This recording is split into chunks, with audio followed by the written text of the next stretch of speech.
양목수와 함께하는 주님은 나의 최고봉 7월 18일입니다. 오늘은 사도행전 9장 5절의 말씀을 중심으로 신앙의 신비라는 주제를 나눕니다. 오늘은 여러분도 읽어보셨겠지만 조금 이해하기가 좀 어렵습니다.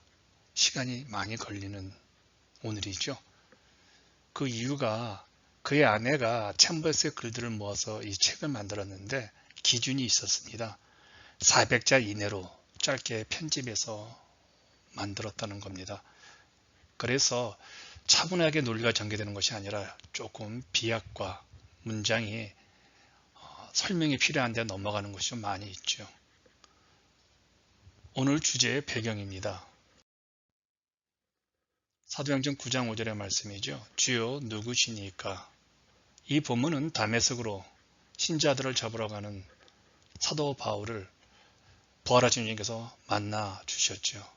그래서 다메섹 도상에서 주님을 만난 바울의 회심 사건에서 주님께 묻는 말씀입니다. 바울의 회심에서 복음은 인간적 설득과 논리에 의해 전해지는 것이 아니라는 것이 입증이 되었죠. 그러므로 믿음은 종교적 강요에 의해 하나님을 의지하는 것이 아닌 신앙의 신비를 통해서 되어지는 것이라고 챔버스가 말하는 것 같습니다. 다른 종교들은 강요에 의해서 유지되는데 기독교는 그런 강요가 아닌 것들로 이루어지기에 신비라고 주장하는 것 같습니다. 첫 번째 묵상, 진정한 순종의 삶이 무엇일까를 살펴봅니다. 챔버스는 바울의 회심 사건을 이렇게 말하죠. 강력하고 고집센 바리새인이었던 다소의 사울이 구속의 기적에 의해 순식간에 변해 겸손하고 충성된 예수님의 종이 되었습니다. 바울의 회심 사건을 기적이라고 말하죠.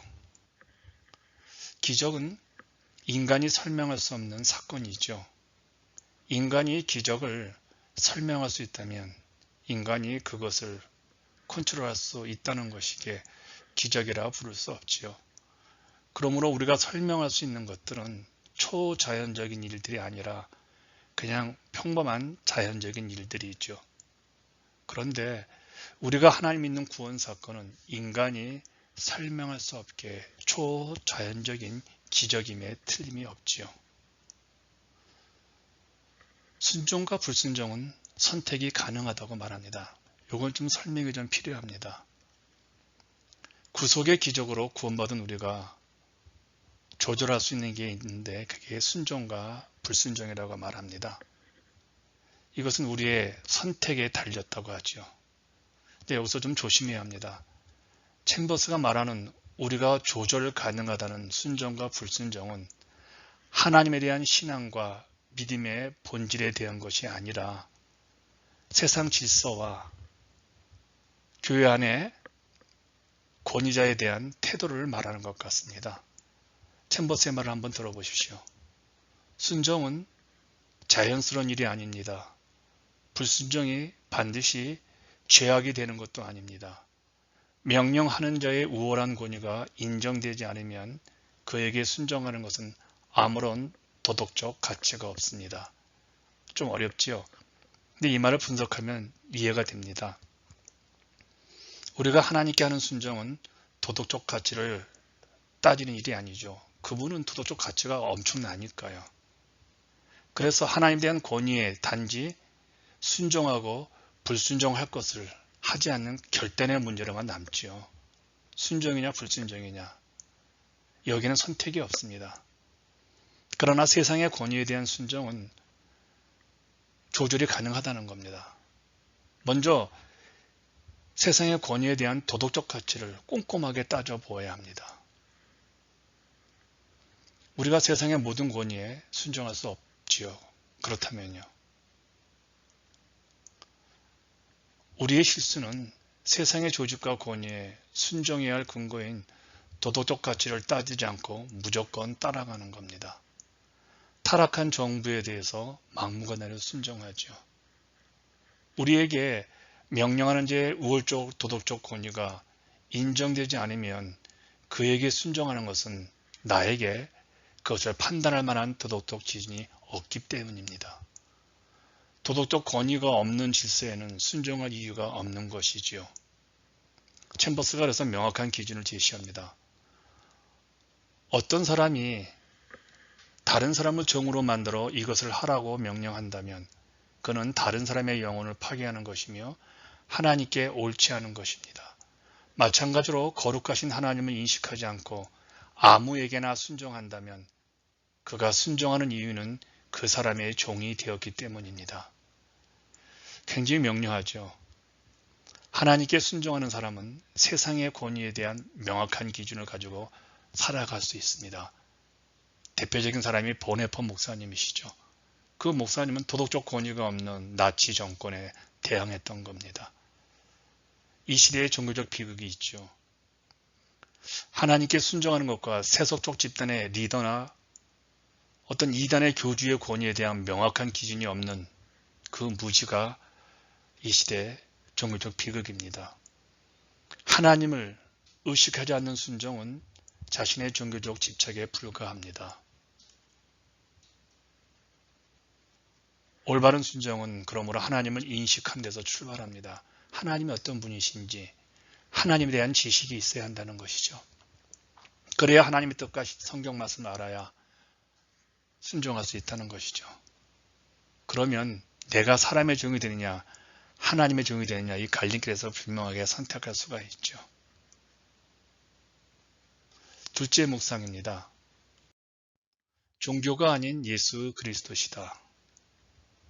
챔버스의 중요한 논리 전개 방식은 두 가지를 놓고 설명하고 하나를 택하는 것입니다. 오늘도 그는 종교와 신앙을 구분합니다. 종교는 순종을 강요하지만 신앙은 순종을 강요하지 않습니다. 우리가 종교에서 벗어날 때 비로소 하나님께 나아가고 하나님께 순종하는 사람이 됩니다. 그 이유는 오직 한 주인밖에 없기 때문입니다. 그 주인은 종교가 아니라 예수 그리스도이십니다. 종교에 순종하는 사람은 예수 그리스도께서 주인이 되지 못합니다. 챔버스의 말이죠.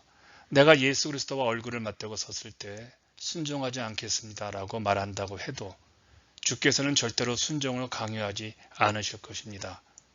그러나 나는 주의 구속의 재창조의 능력으로부터 이탈되고 있는 것입니다. 아주 중요한 얘기를 하고 있습니다.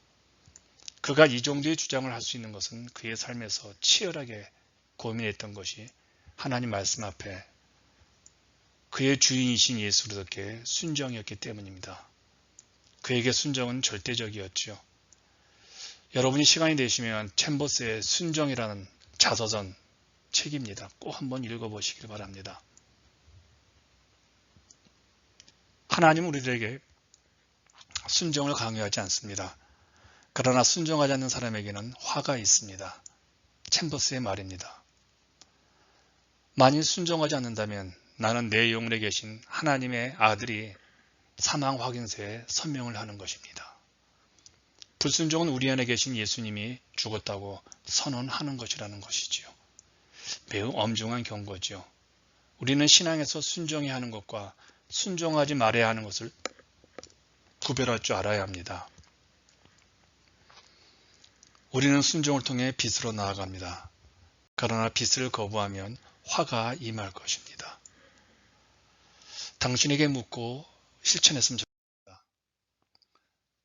종교는 순종을 강요하지만 하나님은 강요하지 않습니다. 종교에 순종할지 말지는 우리의 선택이지만 하나님께 불순종하는 것은 죄입니다. 당신은 종교적 강요와 하나님에 대한 순종을 구분할 수 있습니까? 우리의 주인은 종교가 아닌 예수 그리스도입니다. 하루도 승리하시고 행복한 영광스러운 날이 되기를 응원하겠습니다.